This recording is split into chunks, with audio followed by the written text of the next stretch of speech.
Hello everyone, welcome to P mathematics. इस video में हम दिसंबर 2016 में इंटीग्रल इक्वेशन से जो क्वेश्चंस आए हैं पार्ट बी और सी के, उनका सॉल्यूशन देखेंगे। अगर आपको सॉल्यूशन समझ आए तो प्लीज़ लाइक करें, शेयर करें और चैनल को सब्सक्राइब करें। स्टार्ट करते हैं first question. Let phi satisfy phi x equal to f x plus integration 0 to x sine x minus t phi t d t, then phi is given by. ये बताना है phi अगर इस equation को satisfy करता है तो इनमें से फाई एक्स की वैल्यू कौन सी होगी। ये पार्ट बी से आया क्वेश्चन है, 3 मार्क्स का। देखिए सॉल्यूशन। फाई एक्स गिवन है f x plus integration 0 to x sine x minus t phi t d t. Then हम पहले क्या करेंगे, D U I S method apply करेंगे, इसका डिफ्रेंशिएशन करेंगे। तो फाई डैश एक्स क्या आ जाएगा, एफ डैश एक्स प्लस, जब इसका हम इंटीग्रेशन के अंदर वाले पार्ट का जब डिफ्रेंशिएशन करते हैं तो वो किस तरह से होता है, पहले तो इस वाले टर्म का डिफ्रेंशिएशन करते हैं। तो साइन एक्स माइनस टी का क्या हो जाएगा, cos x minus t phi t d t as it is. फिर क्या करते हैं, ये जो अपर लिमिट होती है इसको टी की जगह पे रखते हैं, अपर लिमिट अप्लाई करते हैं, फिर उस अपर लिमिट का डिफ्रेंशिएशन करते हैं। तो यहाँ जब हम अपर लिमिट अप्लाई करेंगे तो क्या आ जाएगा, साइन एक्स माइनस एक्स मतलब साइन जीरो, और साइन जीरो क्या हो जाएगा, जीरो हो जाएगा। ठीक है, फिर मल्टीप्लाई में क्या आएगा, इसका डिफ्रेंशिएशन। तो जीरो के मल्टीप्लाई में तो अगर इसका डिफ्रेंशिएशन भी आएगा तो वो वैल्यू भी जीरो ही रहेगी। फिर सेकेंड टर्म होती है कि इस जीरो को अप्लाई करते हैं, मतलब ये जो लोअर लिमिट होती है इसको अप्लाई करते हैं टी की जगह पे। तो यहाँ से हमारे पास साइन एक्स आएगा और इस जीरो का डिफ्रेंशिएशन, तो जीरो का डिफ्रेंशिएशन यहाँ पे जीरो ही हो जाएगा। तो ये बाकी की जो दोनों टर्म होंगी ये तो कैंसिल हो जाएगी और सिर्फ ये टर्म बचेगी हमारे पास। ठीक है, इसी तरह से हम इसका सेकेंड टाइम डिफ्रेंशिएशन करेंगे तो क्या आ जाएगा, phi double dash x equals to f double dash x plus, अब कोस एक्स माइनस टी का करेंगे यहाँ से। तो कोस एक्स का डिफ्रेंशिएशन क्या होता है, माइनस साइन एक्स, तो यहाँ से आ जाएगा minus sine x minus t phi t d t. फिर अपर लिमिट अप्लाई करेंगे तो क्या आएगा, यहाँ से कोस जीरो की वैल्यू होती है 1, एंड मल्टीप्लाई में क्या आएगा, इस एक्स का डिफ्रेंशिएशन, ये जो एक्स है अपर लिमिट इसका डिफ्रेंशिएशन वो भी बनाएगा। तो ये तो हमारे पास फाई एक्स आ गया। अब लोअर लिमिट अप्लाई करेंगे तो यहाँ से कोस एक्स आएगा और जो लोअर लिमिट है ये जीरो, इसका डिफ्रेंशिएशन करेंगे तो वो वैल्यू क्या आ जाएगी यहाँ पे, जीरो। ठीक है, तो वैल्यू क्या बचेगी, सिर्फ हमारे पास यहाँ से फाई एक्स। अब देखो यहाँ पे ये वैल्यू किसके इक्वल है, sine x minus t phi t d t. अगर इक्वेशन फर्स्ट में देखें तो हमारे पास sine x minus t phi t d t, अगर इस इंटीग्रेशन को देखें तो ये किसके इक्वल है, अगर माइनस साइन को हटा दें एक बार के लिए तो हमारे पास ये किसके इक्वल आएगी value, phi x minus f x. तो यहाँ पे माइनस रखते हुए हम यहाँ पे क्या रख देंगे, phi x minus f x. ठीक है, ये वैल्यू रख देंगे। अब माइनस को अंदर मल्टीप्लाई कर देंगे तो क्या आ जाएगा, यहाँ से एफ एक्स, यहाँ से आ जाएगा f x minus phi x. तो ये वैल्यू किसके इक्वल आ गई, phi double dash x equal to f dash x plus f x minus phi x plus phi x. ये माइनस और ये प्लस, ये दोनों कैंसिल हो गए।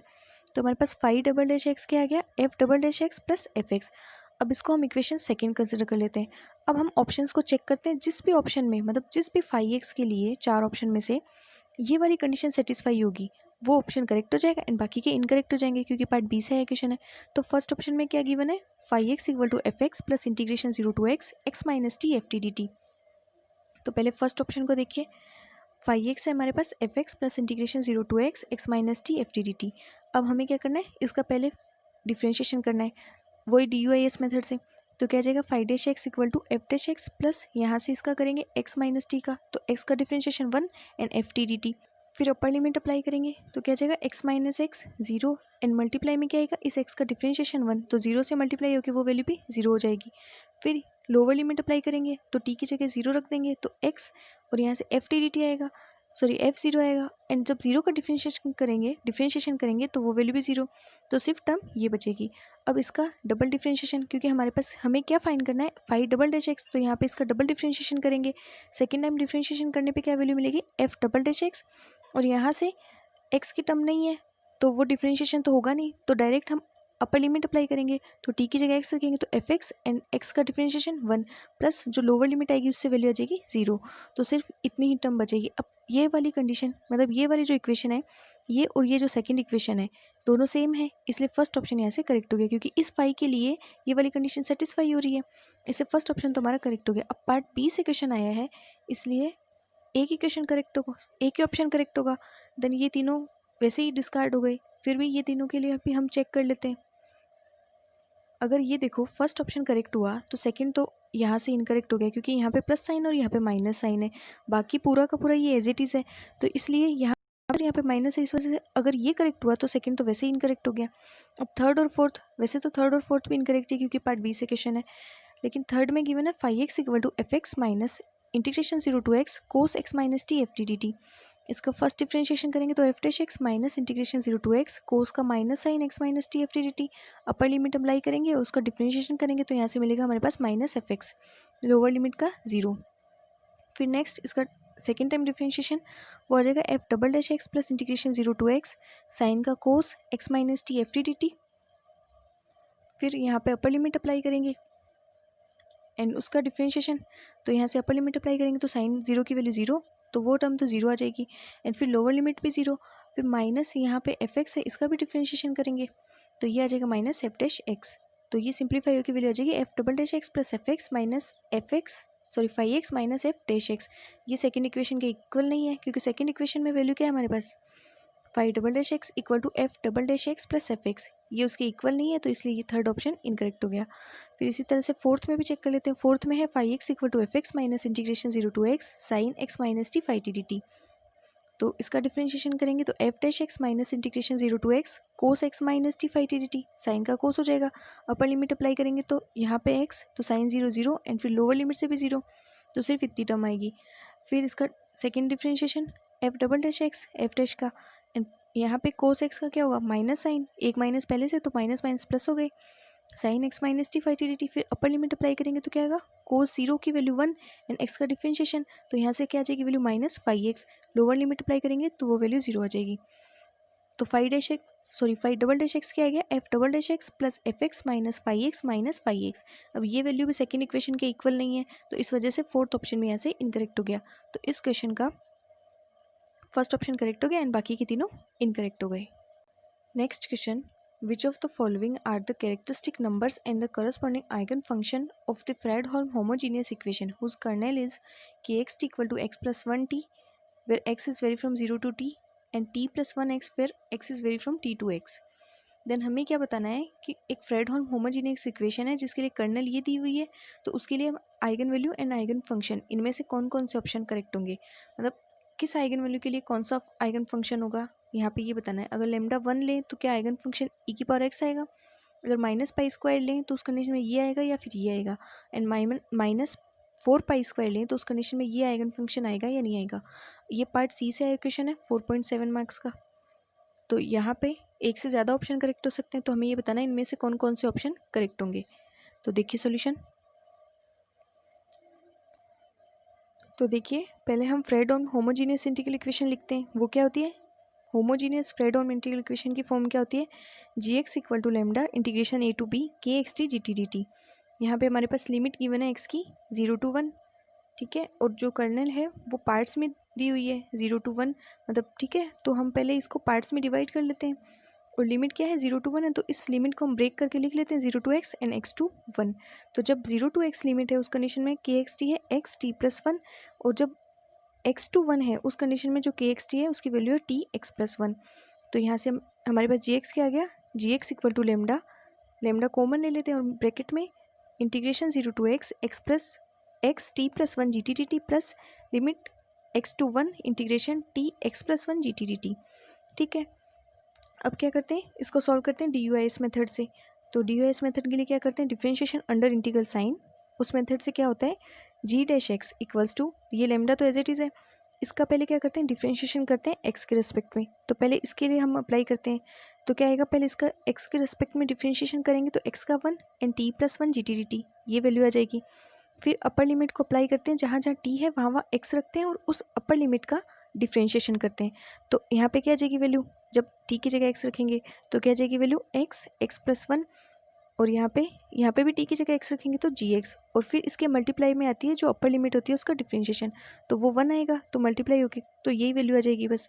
फिर क्या करते हैं लोअर लिमिट अप्लाई करते हैं और उस लोअर लिमिट का डिफरेंशिएशन, अब हमारे पास लोअर लिमिट 0 है तो जब हम लोअर लिमिट अप्लाई करेंगे और उसका डिफरेंशिएशन करेंगे तो वो वैल्यू तो हमारे पास ऐसे 0 आ जाएगी। तो सिर्फ इसके लिए तो इतनी ही टर्म बचेगी। अब सेकेंड इस वाले इंटीग्रेशन में भी DUIS अप्लाई करते हैं, तो इसका एक्स के रिस्पेक्ट में डिफरेंशिएशन करेंगे तो पहले इसका 1 हो जाएगा, तो यहाँ से क्या जाएगा हमारे पास t g t d t, फिर अपर लिमिट अप्लाई करेंगे तो ये देखो अपर लिमिट कांस्टेंट है, तो पहले अगर इसको हम अप्लाई करेंगे और फिर इसका मल्टीप्लाई करके क्या करेंगे, मतलब मल्टीप्लाई में क्या रखेंगे, इसका डिफ्रेंशिएशन। तो पहले ये अप्लाई करेंगे और उसका डिफ्रेंशिएशन करेंगे तो वो वैल्यू 0 हो जाएगी, क्योंकि 1 का डिफ्रेंशिएशन x के रिस्पेक्ट में क्या होगा, 0 होगा। तो यहाँ से हमारे पास जो अपर लिमिट वाली वैल्यू आएगी वो तो 0 हो जाएगी। फिर माइनस लगा के लोअर लिमिट अप्लाई करेंगे, तो लोअर लिमिट क्या है, x है, तो यहाँ पे t की जगह x आ जाएगा। तो लोअर लिमिट से क्या मिलेगी वैल्यू, x+1 gx, एंड उस लोअर लिमिट का क्या करेंगे, डिफ्रेंशिएशन करेंगे जो इसके मल्टीप्लाई में आएगा। तो जब 1 इससे मल्टीप्लाई होगा तो ये वैल्यू आ जाएगी। अब देखो हमने ये डिफ्रेंशिएशन तो कर दिया, अब ये x+1 gx ये प्लस में है और ये x+1 gx ये माइनस में है, तो ये प्लस माइनस कैंसिल हो जाएंगे, तो g' की वैल्यू क्या आ जाएगी, ये और ये, ठीक है। तो g' हमारे पास क्या आ गया यहाँ से, lambda integration 0 to x t+1 gt dt plus lambda integration x to 1 t gt dt। इसका सेकेंड टाइम डिफ्रेंशिएशन करेंगे तो g'(x) इक्वल्स टू लेमडा, इसका डिफ्रेंशिएशन करेंगे तो यहाँ x तो है नहीं, तो डायरेक्ट अपर लिमिट अप्लाई करेंगे तो x+1 gx, एंड मल्टीप्लाई में अपर लिमिट का डिफ्रेंशिएशन वो 1 आएगा, माइनस लोअर लिमिट तो 0, जब लोअर लिमिट अप्लाई करेंगे उसका डिफ्रेंशिएशन करेंगे वो वैल्यू 0 ही आ जाएगी। फिर यहाँ से इसका करेंगे डिफ्रेंशिएशन तो वैल्यू क्या आएगी हमारे पास, क्योंकि x तो है नहीं तो डायरेक्ट अपर लिमिट अप्लाई करेंगे, फिर अपर लिमिट का डिफ्रेंशिएशन वो तो 0, फिर क्या आएगा माइनस लोअर लिमिट अप्लाई करेंगे तो वो आ जाएगा x gx और लोअर लिमिट का डिफ्रेंशिएशन 1, ठीक है। तो ये सिंप्लीफाई होकर वैल्यू ये आ गई g'(x).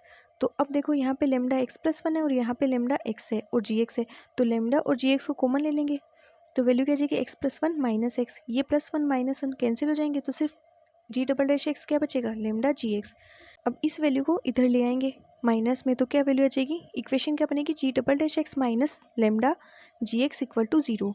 ये एक डिफरेंशियल इक्वेशन बन गई, इसे हम लिख सकते हैं d² minus lambda gx equal to 0। अब ऑप्शन फर्स्ट में लेमडा इक्वल टू 1 गिवन है हमारे पास, ऑप्शन फर्स्ट में दिया हुआ है लेमडा इक्वल टू 1, तो हमें ये चेक करना है इस आइगन वैल्यू के लिए क्या ये आइगन फंक्शन मिलेगा e⁻x। तो हम लेमडा इक्वल टू 1 रखें अगर यहाँ पे, तो ऑक्सिलरी इक्वेशन क्या बनेगी, m² minus 1 equal to 0, then m के रूट्स क्या आ गए, +-1, देन जनरल सोल्यूशन होगा c1 e⁻x plus c2 e⁻x। अब यहाँ से हमें ये चेक करना है कि इसका जो फंक्शन है आइगन फंक्शन वो क्या e⁻x आएगा, तो यहाँ पे हमें पहले क्या चाहिए, c1 और c2 की वैल्यू चाहिए, तो g'(x) क्या मिलेगा हमारे पास, इसका डिफरेंशिएशन करेंगे तो c1 e⁻x और यहाँ से e⁻x का हो जाएगा माइनस e⁻x एंड मल्टीप्लाई में c2, तो g' की वैल्यू आ गई हमारे पास c1 e⁻x minus c2 e⁻x।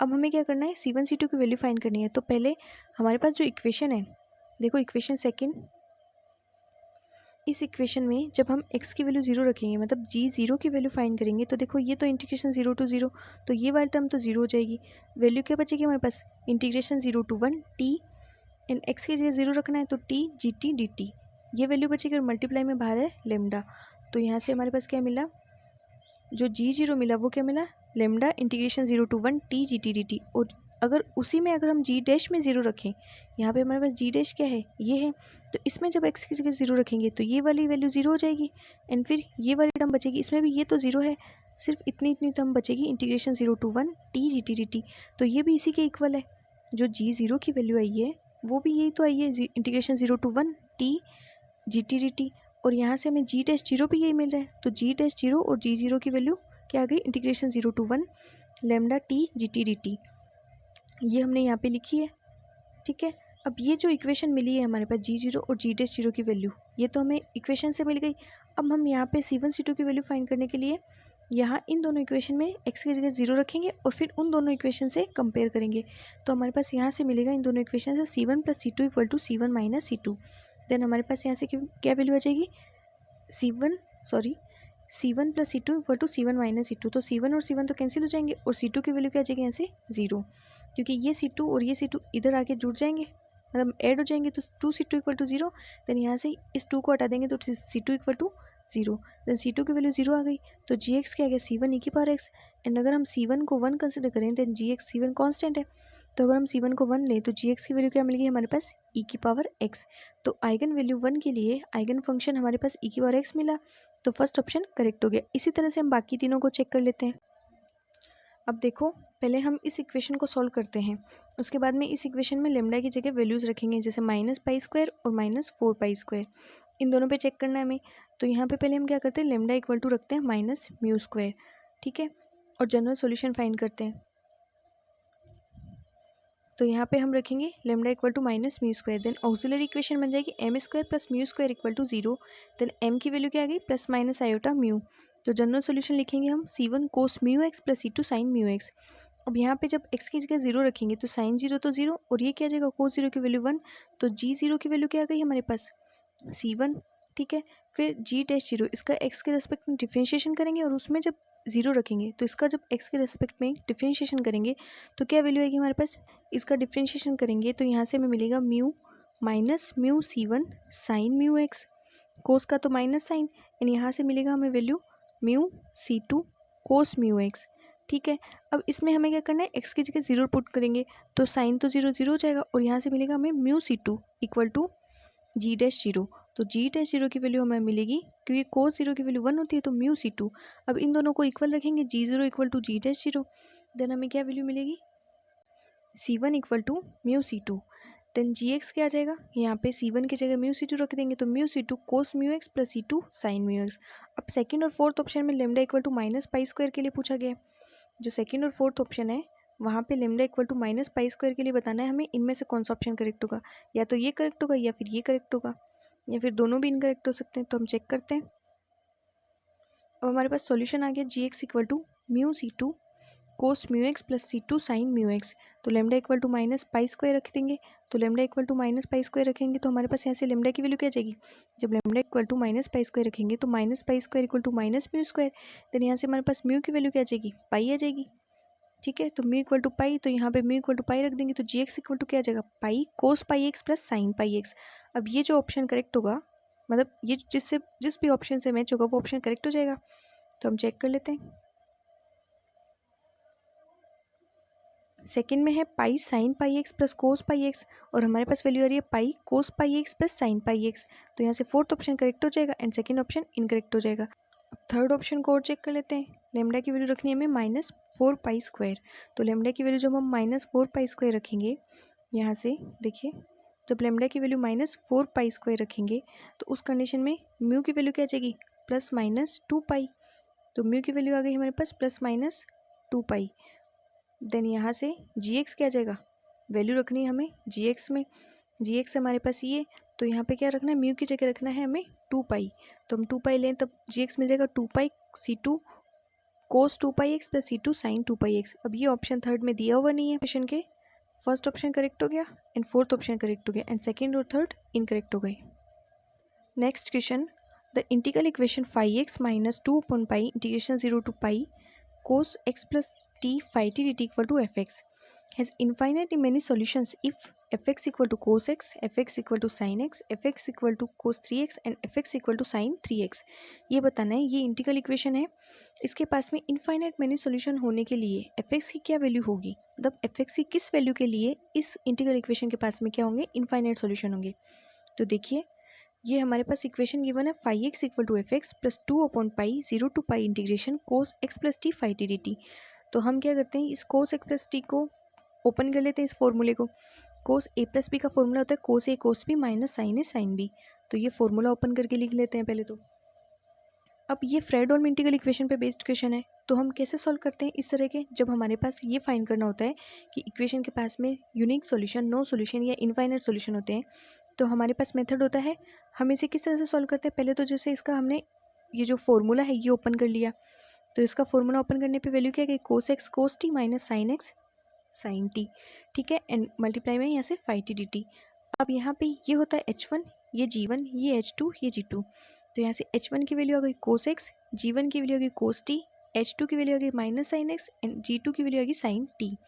Then हमें क्या फाइंड करना होता है, डी लेमडा फाइंड करना होता है। अगर ये डी लेमडा, अब इसके लिए देखो कंडीशन क्या होती है, अगर D lambda not equal to 0 आए उस कंडीशन में तो यूनिक सॉल्यूशन होता है, और जब डी लेमडा की वैल्यू 0 हो उस कंडीशन में या तो इनफाइनाइट सॉल्यूशन होता है या नो सॉल्यूशन होता है। तो जब भी हमें डी लेमडा की वैल्यू 0 मिले तो हमारे पास हमें क्या चेक करना होता है, इनफाइनाइट सॉल्यूशन और नो सॉल्यूशन। तो इसे चेक करने के लिए हम ये इंटीग्रेशन फाइंड करते हैं, integration f x phi x t x. अगर ये 0 आ जाए तो उस कंडीशन में इनफाइनाइट सॉल्यूशन होता है इंटीग्रल इक्वेशन के पास, और अगर ये नॉन जीरो आए मतलब डी लेमडा 0 और अगर ये इंटीग्रेशन नॉन जीरो आए तो इंटीग्रल इक्वेशन के पास में नो सॉल्यूशन का केस होता है, ठीक है। और जहाँ पे ये जो फाई एक्स होता है ये क्या होता है lambda C1 H1x plus C2 H2x। H1 H2 हमें अभी लिखे थे यहाँ से, ये H1 और ये H2, ठीक है। और डी लेमडा क्या क्या होता है, डी लेमडा का फॉर्मूला ऐसे होता है, डी में लेमडा मतलब ऐसे मैट्रिक्स फॉर्म में 1 minus lambda alpha 1 1 minus alpha 1 2 lambda and minus alpha 2 1 lambda and यहाँ पे 1 माइनस लेमडा अल्फा 2 2। ठीक है, तो हमें यहाँ पे इनकी वैल्यू फाइंड करनी है, alpha 1 1 alpha 1 2 alpha 2 1 and alpha 2 2। तो देखिए यहाँ पे अल्फा 1 1 का फॉर्मूला होता है इंटीग्रेशन, जो हमारे पास यहाँ पे लिमिट दी हुई होती है 0 टू पाई है, तो integration 0 to pi H1 G1। किस तरह से याद रखेंगे, यहाँ पे 1 1 तो H1 एंड G1, ठीक है। और G1 यहाँ पे हमारे पास t के फॉर्म में है, तो यहाँ जब इंटीग्रेशन में रखेंगे तो x की जगह क्या हो जाएगा, मतलब t की जगह क्या हो जाएगा, x हो जाएगा, ठीक है। तो यहाँ पे आ जाएगा integration 0 to pi H1x G1x। H1 की वैल्यू है कोस x एंड G1 की वैल्यू आ जाएगी, ये t है तो G1x क्या हो जाएगा कोस x, तो दोनों मल्टीप्लाई होकर क्या आ जाएगी value cos square x d x. Cos square x का फॉर्मूला क्या होता है 1 प्लस कोस 2x अपॉन 2। तो जब इसका इंटीग्रेशन करेंगे और ये वैल्यू, ये जो लिमिट अप्लाई करेंगे तो वैल्यू आ जाएगी हमारे पास पाई बाई 2। फिर इसी तरह से अल्फा 1 2 तो integration 0 to pi H1 and G2, यहाँ पे 1 एंड 2 तो H1 G2x, ठीक है। H1 की वैल्यू है कोस एक्स एंड G2 की वैल्यू है G2 t है तो x रखेंगे तो साइन x हो जाएगा, कोस एक्स साइन एक्स। तब जब इसका इंटीग्रेशन करेंगे और लिमिट अप्लाई करेंगे तो इसकी वैल्यू आ जाएगी 0। फिर इसी तरह से अल्फा 2 1 फाइंड करेंगे तो integration 0 to pi H2x G1x dx। तो यहाँ पे H2x और G1x की वैल्यू रख देंगे, तो H2x और G1x की वैल्यू हमारे पास क्या है, H2x की value minus sine x and G1x की कोस एक्स। तो ये वैल्यू अप्लाई करेंगे और उसका इंटीग्रेशन करके लिमिट अप्लाई करेंगे तो ये वैल्यू भी हमारे पास 0 आ जाएगी। फिर इसी तरह से अल्फा 2 2 वो क्या जाएगा integration 0 to pi H2x G2x, 2 और 2 है ना तो H2x और G2x। तो यहाँ से H2x है माइनस साइन एक्स और G2x है साइन एक्स, तो वैल्यू आ जाएगी minus sine square x d x. इसका इंटीग्रेशन करेंगे तो साइन स्क्वायर एक्स का फॉर्मूला क्या होता है 1 माइनस साइन स्क्वायर का होता है 1 minus cos 2x upon 2 and एक माइनस पहले से है तो इसका पहले हम इंटीग्रेशन करेंगे और लिमिट अप्लाई करेंगे तो ये वैल्यू आ जाएगी माइनस पाई बाई 2। अब डी लेमडा के फॉर्मूले में रख देते हैं, तो 1 माइनस पाई बाई 2 लेमडा, यहाँ पे 0 0 है क्योंकि इन दोनों की वैल्यू 0 है, and 1 plus pi by 2 lambda, ये आ गई हमारे पास डी लेमडा की वैल्यू। अब देखो क्वेश्चन में क्या पूछा गया है, इनफाइनाइट रिमेनिंग सॉल्यूशन के लिए एफ की वैल्यू क्या होगी। तो इनफाइनाइट सॉल्यूशन के लिए क्या करना होता है, मतलब किसी इंटीग्रल इक्वेशन के पास में इनफाइनाइट सॉल्यूशन कब होगा, जब डी लेमडा 0 हो और second condition f x phi x d x, ये जो इंटीग्रेशन की वैल्यू है ये भी 0 आए।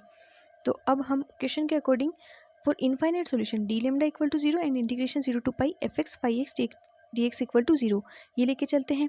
तो पहले डी लेमडा इक्वल टू 0, तो यहाँ से डी लेमडा इसको हम 0 के इक्वल रखेंगे और लेमडा की वैल्यू फाइंड करेंगे, तो D lambda equal to 0, then यहाँ से हमारे पास इसका डिटर्मिनेंट फाइंड करेंगे तो 1 minus pi by 2 lambda multiply में 1 plus pi by 2 lambda equals to 0। इसको सॉल्व करेंगे तो ये दोनों तो कैंसिल हो जाएंगे और वैल्यू क्या आ जाएगी 1 minus pi square lambda square upon 4 equal to 0। यहाँ से लेमडा स्क्वायर आ जाएगा 4 अपॉन पाई स्क्वायर और लेमडा की वैल्यू आ जाएगी प्लस माइनस 2 अपॉन पाई।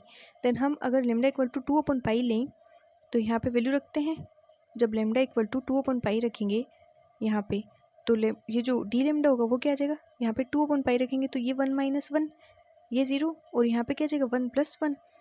तो हमारे पास इस तरह से वैल्यू आ जाएगी, जो मैट्रिक्स बनेगी वो क्या मिलेगी 0 0 0 2 एंड मल्टीप्लाई में C1 C2 इक्वल टू 0। तो यहाँ से हमें क्या मिलेगा, इसको सॉल्व करेंगे तो C2 equal to 0। Then phi x की वैल्यू क्या आ जाएगी, फाई एक्स के लिए फॉर्मूला होता है lambda C1 H1x plus C2 H2x। तो लेमडा की वैल्यू है 2 अपॉन पाई, C2 0 हो गया तो फाई एक्स की वैल्यू क्या आ जाएगी 2 अपॉन पाई C1 H1x। H1x की वैल्यू है कोस एक्स, तो सिर्फ फाई एक्स क्या मिला हमें 2 अपॉन पाई C1 कोस एक्स, ठीक है। अब देखिए फर्स्ट ऑप्शन में हमारे पास एफ एक्स C1 है कोस एक्स, तो हमें क्या चेक करना है, डी लेमडा इक्वल टू 0 तो हमने रख दिया। अब इनफाइनाइट सॉल्यूशन के लिए एक कंडीशन क्या होनी चाहिए, integration 0 to pi f x phi x equal to 0। तो हम इंटीग्रेशन फाइंड करते हैं, जो एफ एक्स गिवन है फर्स्ट ऑप्शन में, integration 0 to pi f x phi x d x equal to 0। Phi x की वैल्यू हमारे पास यहाँ से आई 2 अपन पाई C1 कोस एक्स, इसी को हम सारे ऑप्शन के लिए काम में लेंगे और एफ एक्स जो हमें ऑप्शन में गिवन है उसे हम लेते हुए चलेंगे और 1 बाई 1 ऑप्शन चेक करेंगे। तो पहले में हम एफ एक्स लेते हैं कोस एक्स, तो cos x and 2 upon pi C1 cos x d x, ये इंटीग्रेशन फाइंड करेंगे तो 2 अपन पाई C1 इसको तो बाहर ले लेंगे इंटीग्रेशन के, और यहाँ से क्या आ जाएगा कोस एक्स, और ये कोस x cos square x d x, इसका फॉर्मूला होता है 1 + cos 2x अपॉन 2, और इस इंटीग्रेशन की वैल्यू हमारे पास आती है π/2, तो ये π/2 रख दिया। ठीक है, अब ये क्या वैल्यू मिली हमें, नॉन जीरो मिली, और इनफाइनाइट सॉल्यूशन के लिए क्या होना चाहिए, इंटीग्रेशन की वैल्यू 0 आनी चाहिए। तो इस कंडीशन में इस एफ के लिए तो हमारे पास इनफाइनाइट सॉल्यूशन नहीं मिल रहे, और हमारे पास क्वेश्चन में ये पूछा गया है कि इनमें से किस एफ के लिए इस इंटीग्रल इक्वेशन के पास में इनफाइनाइट सॉल्यूशन होंगे। तो यहाँ से जो हमें इंटीग्रेशन मिला वो तो π/2 मिला, एंड π/2 तो 0 के इक्वल होता नहीं है, तो इसलिए फर्स्ट ऑप्शन तो यहाँ से इनकरेक्ट हो गया। इसी तरह से सेकंड, थर्ड और फोर्थ को चेक करते हैं। तो देखो थर्ड ऑप्शन में हमारे पास गिवन है f(x) = sin x, तो हम इंटीग्रेशन की वैल्यू फाइंड करते हैं, integration 0 to π f(x) φx dx। तो यहाँ से इंटीग्रेशन 0 to π f(x) की वैल्यू sin x और φx की भी हमने फाइंड की है 2c1/π cos x। तो इसका इंटीग्रेशन कर देंगे, तो यहाँ से क्या मिलेगी हमें value sin x cos x। अब sin x cos x इसका फॉर्मूला क्या होता है sin 2x/2, क्योंकि sin 2x का फॉर्मूला क्या होता है, sin 2x = होता है 2 sin x cos x। ठीक है, तो यहाँ से जब हम sin x cos x की वैल्यू लिखेंगे तो वो क्या आ जाएगी, ये 2 यहाँ इधर चला जाएगा इसका अपॉन में, तो क्या वैल्यू आ जाएगी sin 2x/2। एंड जब इसका इंटीग्रेशन करेंगे और लिमिट अप्लाई करेंगे 0 to π, देन वैल्यू मिलेगी हमारे पास 0, क्योंकि देखो यहाँ से ये 2 तो ये 2 से कैंसिल हो जाएगा, c1/π ये तो कांस्टेंट। फिर जब साइन का इंटीग्रेशन करेंगे तो क्या आ जाएगा cos 2x/2 माइनस में, और फिर हमें लिमिट अप्लाई करनी है 0 to π।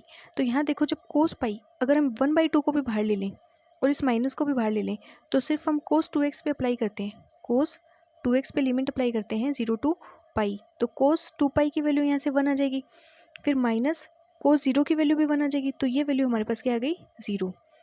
देन थर्ड ऑप्शन तो करेक्ट हो गया, क्योंकि अगर इंटीग्रेशन की वैल्यू 0 आए, इस एफ के लिए इंटीग्रेशन की वैल्यू क्या मिली हमें 0 मिली, तो इक्वेशन के पास में क्या होगा, इंटीग्रल इक्वेशन के पास में इनफाइनाइट सॉल्यूशन होगा। देन थर्ड ऑप्शन करेक्ट हो गया। इसी तरह से सेकंड ऑप्शन को चेक कर लेते हैं, f(x) = cos 3x, तो integration 0 to π f(x) φx dx, तो cos 3x तो f(x) की वैल्यू और φx की 2c1/π cos x। तो cos a cos b का फॉर्मूला होता है cos a + b + cos a - b/2, तो ये 2 से 2 कैंसिल हो गया, तो c1/π तो इंटीग्रेशन के बाहर है। फिर इंटीग्रेशन में क्या वैल्यू आ जाएगी cos 4x + cos 2x। अब यहाँ पे जब इंटीग्रेशन की लिमिट अप्लाई करेंगे और इसका इंटीग्रेशन करेंगे तो देखो ये साइन में आ जाएंगे दोनों इंटीग्रेशन, और जब साइन पे पाई भी 0 होता है, साइन पे 0 भी 0 होता है, मतलब 0 पे साइन भी 0 होता है और पाई पे भी साइन 0 होता है, तो यहाँ से वैल्यू मिल जाएगी इंटीग्रेशन की 0। देन ये सेकंड ऑप्शन भी करेक्ट हो गया, क्योंकि इसमें भी इंटीग्रेशन की वैल्यू 0 आ रही है, और इनफाइनाइट सॉल्यूशन के लिए यही जरूरी होती है, इंटीग्रेशन की वैल्यू क्या आनी चाहिए 0 आनी चाहिए। देन यहाँ से सेकंड ऑप्शन भी करेक्ट हो गया। इसी तरह से फोर्थ ऑप्शन है f(x) = sin 3x, then integration आ जाएगा 0 to π f(x) φx dx = sin 3x 2c1/π cos x dx। अब ये है sin a cos b, sin a cos b का फॉर्मूला होता है sin a + b + sin a - b/2, तो ये 2 से 2 कैंसिल हो गया, और जब इसका इंटीग्रेशन करेंगे तो हमारे पास वैल्यू आ जाएगी 0। तो इस क्वेश्चन के सेकंड, फोर्थ एंड थर्ड ये तीन ऑप्शन करेक्ट हो गए, एंड फर्स्ट ऑप्शन इनकरेक्ट हो गया, क्योंकि यहाँ पे इंटीग्रेशन की वैल्यू हमें 0 नहीं मिली। फर्स्ट तो इनकरेक्ट हो गया, एंड सेकंड, थर्ड और फोर्थ ये तीनों ऑप्शन करेक्ट हो गए।